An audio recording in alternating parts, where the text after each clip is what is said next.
Subjek dakwah. Dalam bahasa Arab, subjek dakwah dikenal dengan istilah da'i atau orang yang berdakwah. Menurut Abu Al-Fat Al-Bayanuni, subjek dakwah yaitu orang yang menyampaikan dan mengajarkan serta mengamalkan ajaran-ajaran Islam. Subjek dakwah bisa diartikan setiap muslim baik laki-laki maupun perempuan yang telah baligh dan berakal sehat serta memahami ajaran-ajaran agama Islam, menyampaikan dan mengajarkannya sesuai dengan keahliannya masing-masing dan mengamalkan ajaran-ajaran serta mempraktekannya dalam kehidupan sehari-hari. B. Sasaran dakwah. Objek dakwah adalah penerima dakwah atau yang menjadi sasaran, yaitu manusia, baiknya diri sendiri maupun orang lain. Objek dakwah harus ada dalam kegiatan dakwah karena kegiatan dakwah tidak akan pernah ada tanpa adanya objek dakwah.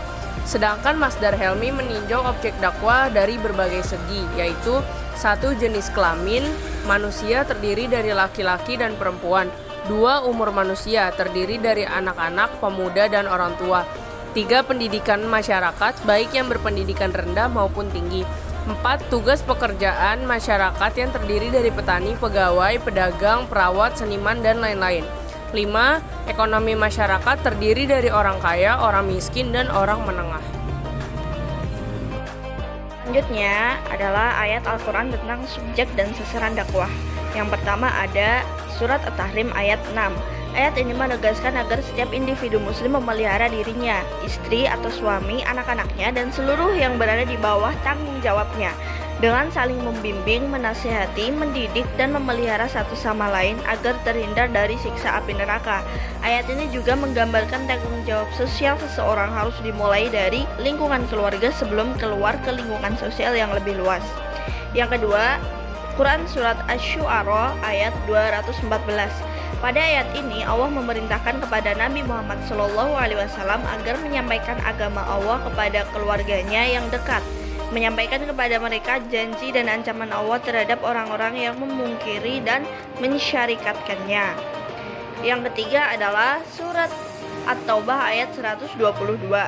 Pada ayat ini dijelaskan tentang pentingnya pembagian tugas kerja dalam kehidupan bersama dengan penegasan tidak sepatutnya orang-orang mukmin itu semuanya pergi ke medan perang sehingga hal yang lainnya terabaikan.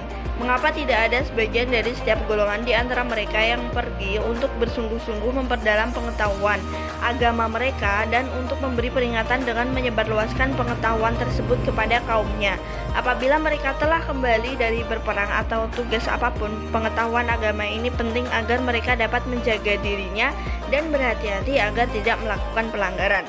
Dan yang terakhir adalah Quran Surat An-Nisa ayat 170 sampai ayat 171. Pada ayat 170, pada ayat ini Allah menunjukkan firman-Nya kepada manusia umumnya sesudah menjelaskan pada ayat-ayat yang lalu kebenaran dakwah yang dibawa oleh Nabi Muhammad SAW dan kebatilan pendirian ahli kitab. Pada ayat 171 terdapat dua pelajaran yang dapat dipetik. Yang pertama adalah berlebih-lebihan dalam urusan agama akan membuat manusia tergelincir dari jalan lurus dan tersesat. Yang kedua, semua nabi adalah manusia, sama dengan manusia yang lain, sekalipun kita meyakini mereka memiliki kedudukan istimewa di sisi Allah Subhanahu wa Ta'ala.